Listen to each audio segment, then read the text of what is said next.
Salam sejahtera Malaysia, denyut nadi suara rakyat bergema di channel ini. Jangan lupa tekan butang subscribe, like dan share. Malaysia kita punya, cintai Malaysiaku, kita jaga kita.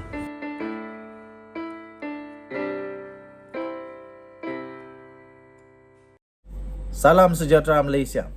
Pada usia 98 tahun, Tun Mahathir masih lagikah dia ini membawa impak kepada politik Malaysia?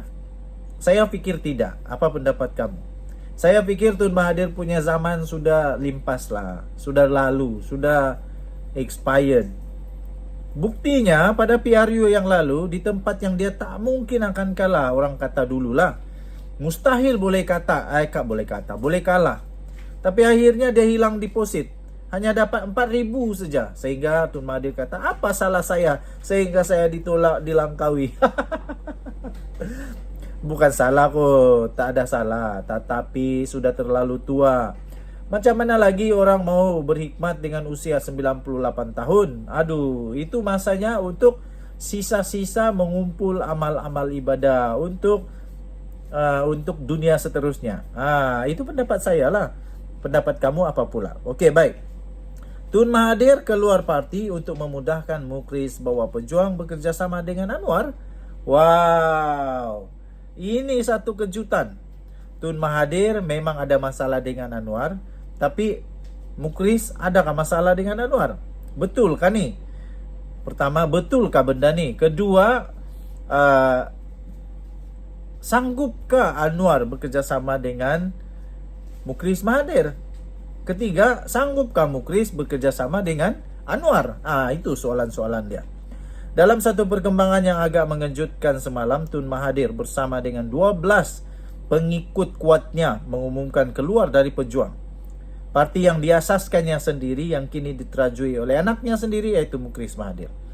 Antara yang turut keluar ialah timbalan presidennya, iaitu Marzuki Yahya, dan beberapa ahli Majlis Eksekutif Pusat atau MEP parti itu. Sebelum ini, Tun Mahathir sudah pun mengumumkan pengundurannya sebagai pengerusi Pejuang. Alasan keputusan itu kerana tidak setuju dengan keputusan Pejuang yang keluar daripada Gerakan Tanah Air. Daripada satu sudut, tindakan Tun Mahathir ini dengan sendirinya memperlihatkan sikapnya yang sering bermasalah dengan ramai orang sejak dulu lagi. Daripada PM1 Tun Abdul Rahman Putra Al-Haj sehinggalah PM10 Anwar Ibrahim, semuanya Tun Mahathir bermasalah dengan mereka.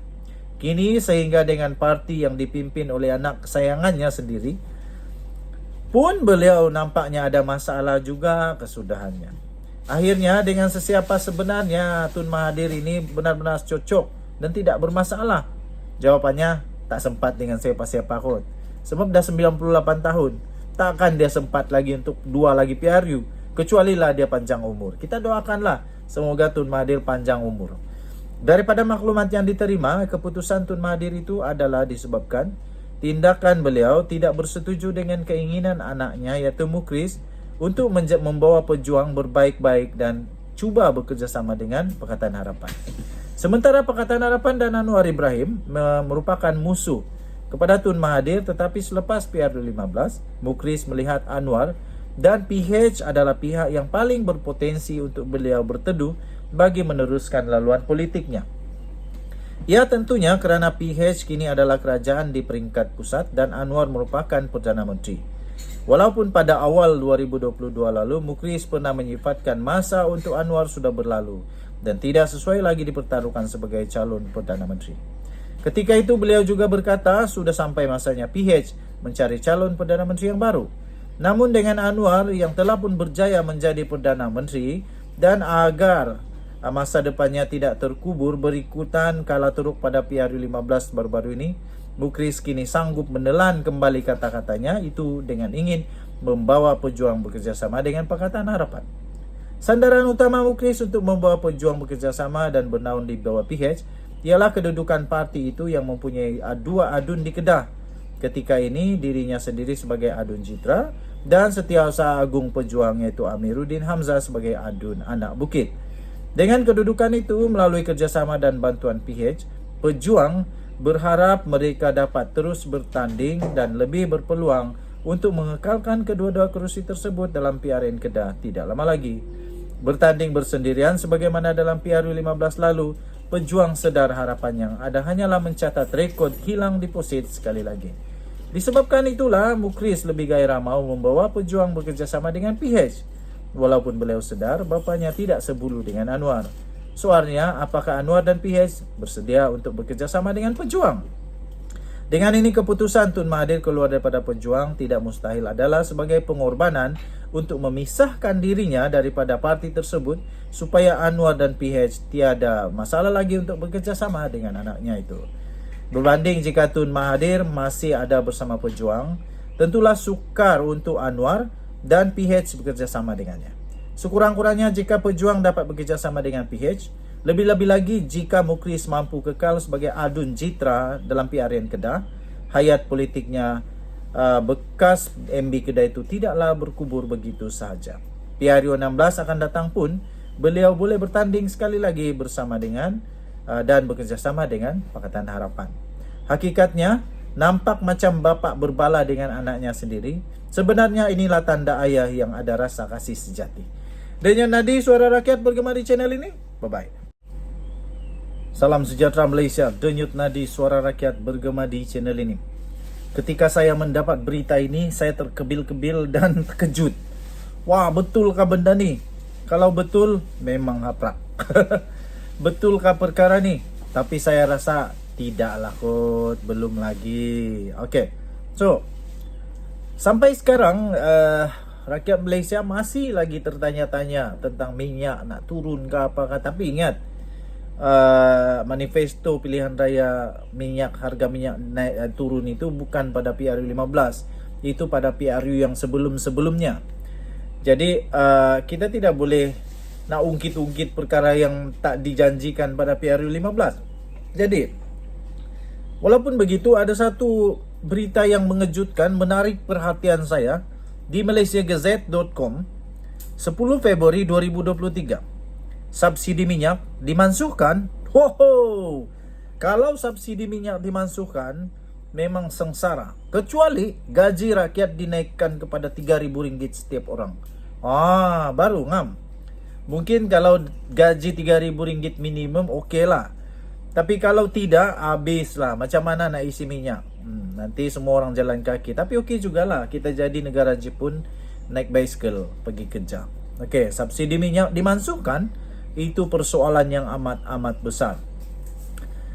Pakar ekonomi menjangkakan, ini jangkaan saja rupanya.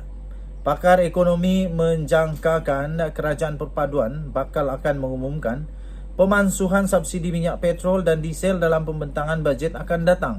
Wah, pandai juga pakar ekonomi ni. Siapa pakar ekonomi yang menjangkakan begini? Walau bagaimanapun, kerajaan juga dijangka menggantikannya dengan sistem bantuan kepada mereka yang memerlukan. Okey. Tapi saya secara jujurnya, saya tidak setujulah. Malaysia belum bersedia. Gaji kita masih lagi di paras yang rendah. 1,500 minimum tidak dapat untuk menutup subsidi tersebut. Bayangkan kalau tiada subsidi, harganya berapa? Kamu cuba siasatlah di Google. Dengan kata lain, harga minyak akan mengapung mengikut harga pasaran dan T20 tidak lagi dapat menikmati subsidi.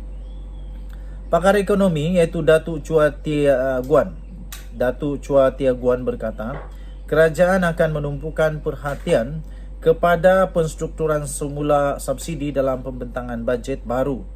Beliau berkata, dengan masalah kewangan yang dihadapi oleh negara, kerajaan tidak akan menggunakan hasil cukai untuk memberi subsidi kepada korporat besar. Yang ini okeylah. Tapi kalau pada rakyat, tak setuju. Tapi kalau kepada orang-orang kaya, jutawan kah, korporat jutawan dan sebagainya, okeylah. Tapi saya tidak setuju. Beliau berkata, dengan masalah kewangan yang dihadapi negara, kerajaan tidak akan menggunakan hasil cukai untuk memberi subsidi kepada korporat besar. Jelasnya, daripada subsidi yang mencecah 80 bilion ringgit Malaysia pada tahun 2022, hampir separuh daripadanya adalah untuk subsidi minyak bahan api. Dan subsidi minyak itu 53% digunakan ke atas T20. Begitu. Baru faham. rupa-rupanya T20 ini yang memang kaya-kaya lah, T20 ini korporat yang kaya. Jadi 53% digunakan. Jadi maksudnya 40 bilion hanya kepada mereka. Dan di bawah daripada T20, rakyat biasa yang gaji rendah-rendah ini pun dapat 40 bilion. Oh, patutlah. Katanya dalam kenyataan itu 80 bilion adalah hampir sama dengan jumlah peruntukan pembangunan negara, dan jumlah duit ini akan memberi kesan positif berpanjangan jika digunakan untuk tujuan pembangunan seperti membina jalan, sekolah dan pengangkutan awam, katanya. Tambahan pula, subsidi minyak akan mendorong penyeludupan dan penyelewengan, katanya kepada China Press. Tiaguan bagaimanapun berpendapat subsidi minyak tidak boleh dimasukkan secara sekaligus, tetapi perlu dilakukan secara berperingkat. Yang ini betul juga. Perlu buat pelan-pelan kajian.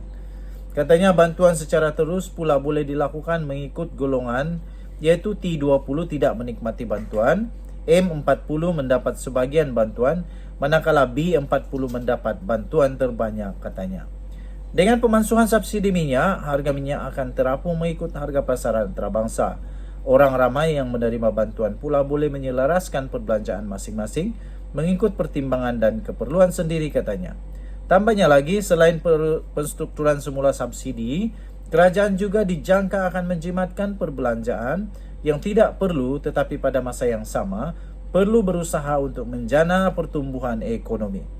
Katanya, belanjawan secara keseluruhannya tidak boleh dipotong secara terlalu banyak, terutamanya dengan kekhawatiran bahawa dunia akan berdepan masalah ekonomi pada 2023. Belanjawan Malaysia justru perlu mempunyai kekentalan untuk menghadapi masalah global yang mungkin berlaku, katanya. Denyut Nadi, Suara Rakyat, bergema di channel ini. Bye-bye.